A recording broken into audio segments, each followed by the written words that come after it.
प्रेम से बोलिए विष्णु भगवान की जय।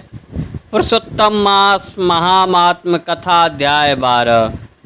नारद जी बोले, जब भगवान शंकर चले गए तब हे प्रभु, उस बाला ने शोक का कर क्या किया, सो मुझ विनीत को धर्म सिद्ध के लिए कहिए।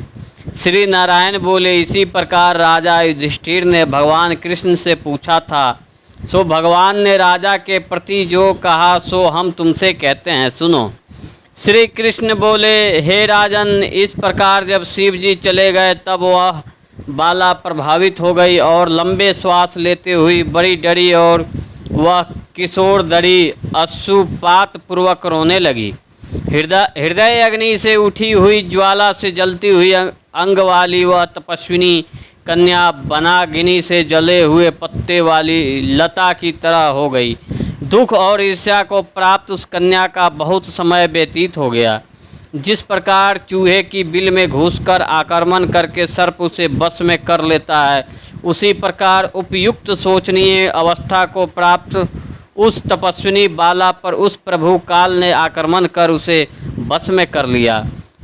वर्षा ऋतु में मेघ से घिरे हुए आकाश में बिजली चमककर जैसे नष्ट हो जाती है, उसी प्रकार तपस्या से जली हुई पाप वाली वह कन्या अपने आश्रम में मर गई।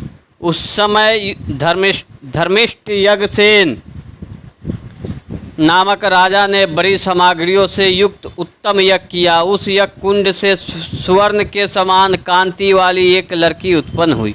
वह कुमारी द्रौपद राजा की कन्या के नाम से संसार में विख्यात हुई।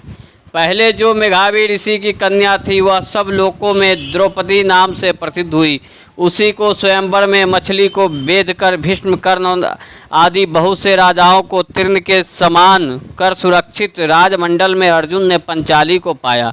हे मुनि, वह द्रौपदी दुष्ट दुशासन द्वारा बाल पकड़कर खींची गई और उसे हृदय विदित करने वाली वचन सुनाई गई। पुरुषोत्तम की अवहेलना करने के कारण मैंने भी उसकी अपेक्षा की। जब वह मेरे में स्नेह करके मेरा नाम बराबर लेने लगी, हे दामोदर, हे दया सिंधे, हे कृष्ण, हे जगतपते, हे नाथ रमानाथ, हे केशव, हे कलेश नाशन, मेरे माता पिता भ्रात भृग सहेलिया बहन भांजे बंधु इष्ट पति आदि कोई भी नहीं है। हे ऋषिकेश, मेरे तो आप ही सब कुछ हैं। हे गोविंद, हे गोपीनाथ, दीनबंधो दयानिधि, दुशासन से आक्रमण की गई मुझे क्या आप नहीं जानते?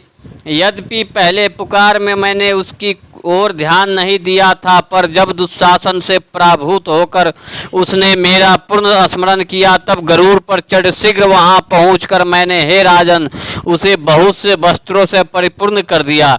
सदा मेरे में स्नेह करने वाली मैं ही हूँ प्राण जिसके, ऐसा सदा मेरे भजन में प्रयाण मेरी अत्यंत प्रिया सती सखी मुझको प्राणों के समान होने पर भी पुरुषोत्तम की अवहेलना करने के कारण उसकी अपेक्षा करने पड़ी। पुरुषोत्तम का तिरस्कार करने वाले का मैं पतन कर देता हूँ। यह पुरुषोत्तम मुनियों और देवताओं से भी श्रेष्ठ है। फिर समस्त कामनाओं को देने वाला यह पुरुषोत्तम मनुष्यों द्वारा तो सेवनीय ही है। अतः आगामी पुरुषोत्तम की आराधना करो। 14 वर्ष के संपूर्ण होने पर तुम्हारा कल्याण होगा।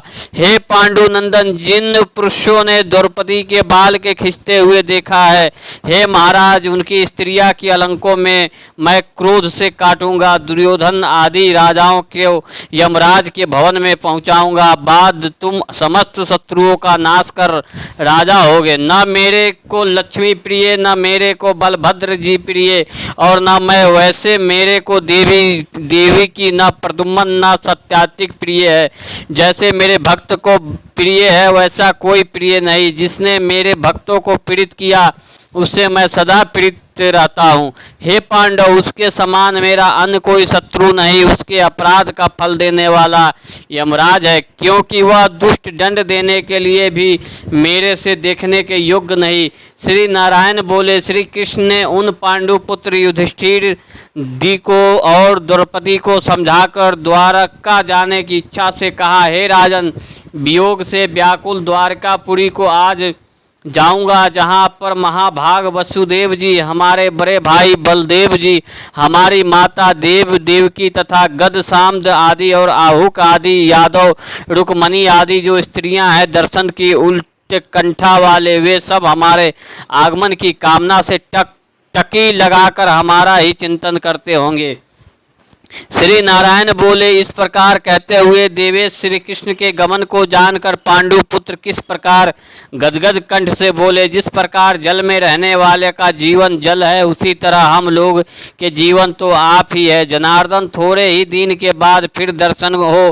पांडुओं के नाथ हरि है और तीनों लोक में दूसरा कोई नहीं। इस प्रकार सामने ही सब लोगों कहते हैं, अतः हम लोगों की हमेशा रक्षा करे। हे जगदीश्वर, हम लोग आपके हैं, भूलिएगा नहीं।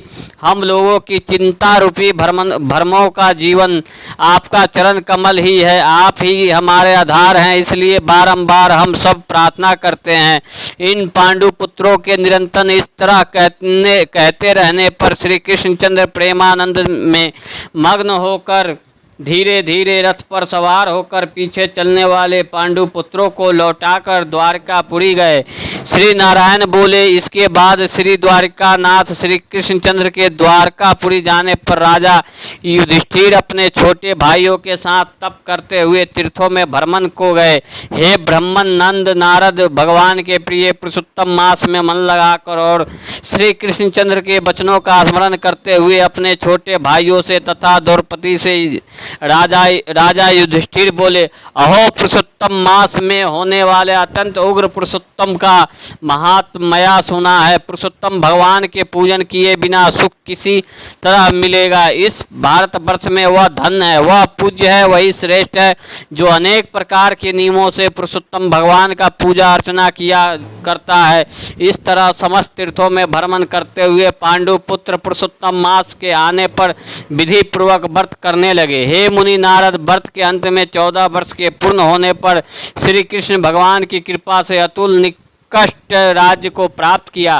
पूर्व काल में सूर्यवंश में होने वाला दीर्घवना नाम का राजा पुरुषोत्तम मास के सेवन से बड़ी लक्ष्मी पुत्र पौत्र का सुख और अनेक प्रकारों के भोगों को भोग कर योगियों को भी दुर्लभ जो भगवान का वैकुंठ लोक है वहां गया। हे मुनि श्रेष्ठ नारद, इस पुरुषोत्तम मास के अतुल महात्म को करोड़ों कल्प समय मिलने पर भी मैं कहने को समर्थ नहीं हूँ। सूत जी बोले, हे विप्र लोग, पुरुषोत्तम मास का महात्म कृष्ण द्वारपाद व्यास जी से मैंने सुना है, तथापि कहने को मैं समर्थ नहीं हूँ। इस पुरुषोत्तम मास के अखिल महत्व को स्वयं नारायण जानते हैं या साक्षात वैकुंठवासी हरि भगवान जानते हैं, परंतु ब्रह्मादि देवताओं से नमस्कार किए जाने वाले चरण पीठ जिनके ऐसा गोलकनाथ श्री कृष्णचंद्र भी अपनाए हुए पुरुषोत्तम मास का संपूर्ण महात्मा नहीं जानते हैं, तो मनुष्य कहाँ से जान सकता है।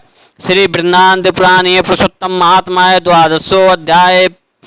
राधे राधे। जय श्री कृष्णा, जय श्री कृष्णा।